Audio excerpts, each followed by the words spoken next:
الحمدللہ والصلاۃ والسلام علی رسول اللہ صلی اللہ علیہ وسلم۔ ناظرین، ماہ مقدس کا یہ دوسرا عشرہ ہے جس کو کہتے ہیں مغفرت کا عشرہ، بخشش کا عشرہ۔ اور یہ بات ہمارے لوگوں کے اندر مشہور ہے کہ جو ماہ رمضان کے اندر مر گیا وہ بخشا بخشایا ہے، اللہ اسے حساب نہیں لیتے، وہ بخشا بخشایا ہے۔ تو یہ ایک بڑا غلط کنسپٹ ہمارے ذہنوں میں بیٹھا ہوا ہے۔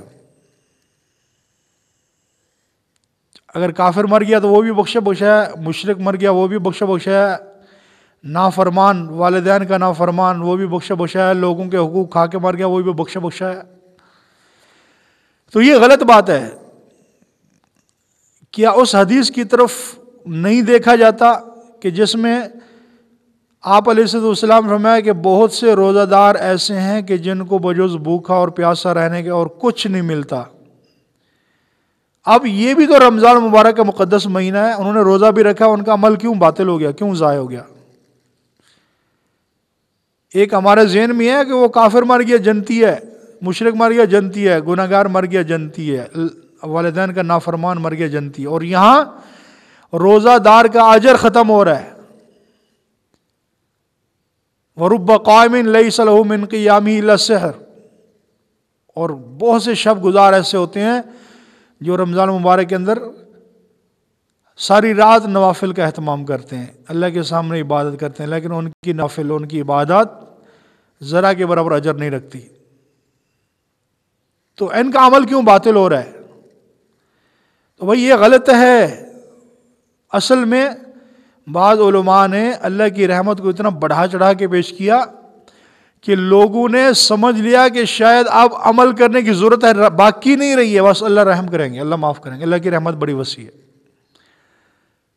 تو بے شک بھی اللہ پاک رحم کرنے والے ہیں، بخشنے والے ہیں، لیکن اللہ جبار بھی ہیں، اللہ قہار بھی ہیں۔ اللہ نے جہنم کو بھی پیدا کیا ہوا ہے، صرف جنت نہیں بنائی، جہنم بھی پیدا کی ہوئی۔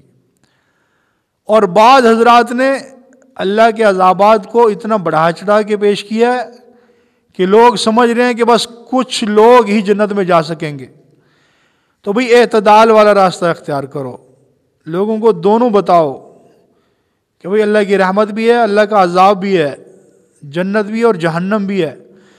اس لیے اس بھول کے اندر نہ رہیں کہ فلاں میرا دوست، فلاں پڑوسی رمضان میں فوت ہو گیا تھا، وہ تو بخشا بخشا ہے۔ نہیں بھائی، اس کا حساب ہونا ہے۔